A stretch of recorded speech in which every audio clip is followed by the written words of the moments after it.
Hey there, 8th graders. Welcome to today's Explainer. We're going to look at something absolutely foundational to who you are as a growing believer. We are going to learn exactly how your faith in Jesus Christ has to translate into your everyday public life. You see, you're literally a citizen of two worlds.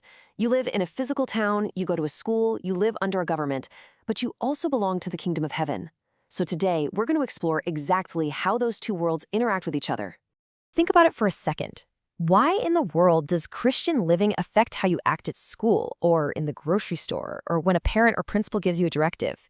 It can be so easy to think that God only cares about what you're doing in church on Sunday mornings. But the reality? Your faith shapes your Monday through Saturday just as much. How you handle a human rule is actually a direct reflection of your relationship with the ultimate rule maker. All right, let's take a quick look at our roadmap for today so we can understand how you navigate being a citizen of both your earthly society and the kingdom of heaven. We'll be going over God and governing authorities, living as peaceful citizens, the fact that God is the highest authority, faith in public life, being a work in progress, and finally, the godly learner philosophy. Section 1. God and governing authorities. Understanding the chain of command.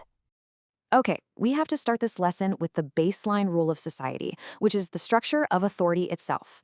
Our memory verse of the day from Romans chapter 13, verse 1 says, "Let every soul be subject to the governing authorities." This teaches us an absolute truth, guys. As believers, we are called to respect the authority placed over us. And that word subject, it just means willingly placing yourself under the guidance and rules of the people leading you. It is a deliberate choice you make. And this brilliantly shows us how authority works from a biblical perspective. Step 1, God allows governing authorities to exist in the first place. Literally nothing is outside of his control. Step 2, rulers are given the responsibility to punish evil. And step 3, rulers are given the responsibility to support what is good. God allows these authorities, like your parents, your teachers, your local government, to maintain order. Without them, our society would just be total chaos. Moving on to Section 2, living as peaceful citizens, actions and attitudes. So let's see how this builds right into your daily actions and attitudes.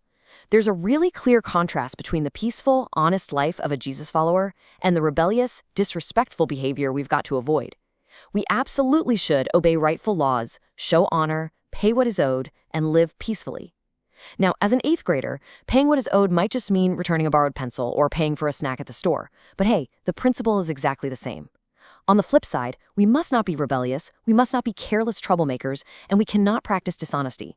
A follower of Jesus should simply never be known for unnecessary troublemaking or disrespect. Our bonus verse from Romans 13, verse 7, reinforces this perfectly. Living peaceably means fulfilling your responsibilities and showing honor where honor is due. Whether you're showing respect to a police officer, an elected official, or the principal of your school, you give them the honor their position requires. Section 3. God is the highest authority. The exception clause. Now, you might be wondering, so far, we've talked all about obeying human rules. But what if human authority gets it wrong? What if human authorities actually command us to disobey God? This is the crucial question you will inevitably face as you grow up and test the boundaries of the world around you. Think about it. What if a coach tells you to cheat just to win a big game? What if a future boss asks you to lie to a customer? Here is the absolute most important point. While we definitely respect earthly authority to maintain rightful order, God is always the highest authority. Always. If human authorities command something that directly goes against God's commands, you must obey God rather than men. Earthly authority is meant to maintain order, sure, but God's authority is the ultimate command for your life. But here is the catch. Even when taking a brave stand for God's truth, you should never act like a careless troublemaker.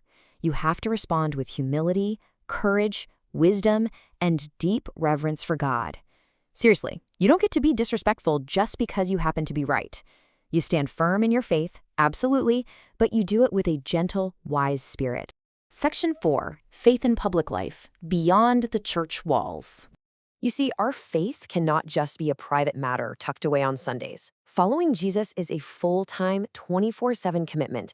In our church gatherings, we focus heavily on prayer, worship, fellowship, and spiritual learning. And those are amazing. They're necessary. But out in public life, it means treating leaders well, following societal rules, paying what is owed, and speaking kindly to people. Following Jesus directly includes how you live in regular society every single day. Basically, your public life is the proof of your private faith. Section 5, a work in progress, growing in grace. Now take a deep breath here, because mastering this balance doesn't just happen overnight. You aren't expected to be 100% perfect immediately. Work in progress salvation means that after your born-again experience, you enter a beautiful process where you continuously grow in humility, obedience, self-control, honor, and wisdom. Respecting authority, it's just part of this ongoing lifelong growth process. Look, you will make mistakes. You might get a bad attitude with a parent or a teacher, but you repent, you learn from it, and you keep growing. And the best part is, you don't do it alone. It's through God's grace, His mercy, His Spirit, and His power alone that you can successfully navigate school, family, and society, all while keeping Jesus as your ultimate Lord. You lean entirely on His power, not your own willpower, to live peaceably and responsibly. Section 6, the Godly Learner Philosophy. Education with morality. Now, this is exactly why we are learning all of this in an academic setting.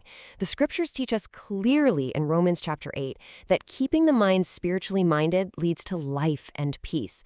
A fleshly mind brings conflict, it brings chaos, but setting our minds on spiritual truths is the absolute only way to find true life and peace as you progress through your education. And this brings us right to the core of the HeroesMart Academy philosophy.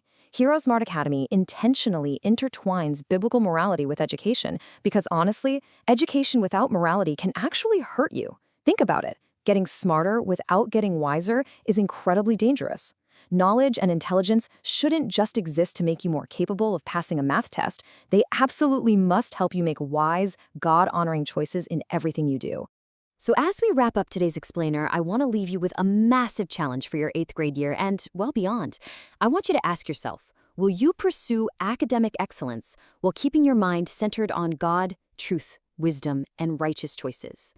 How are you going to use your education and your obedience to honor God's ultimate authority this week? I really want you to think about that as you log off today.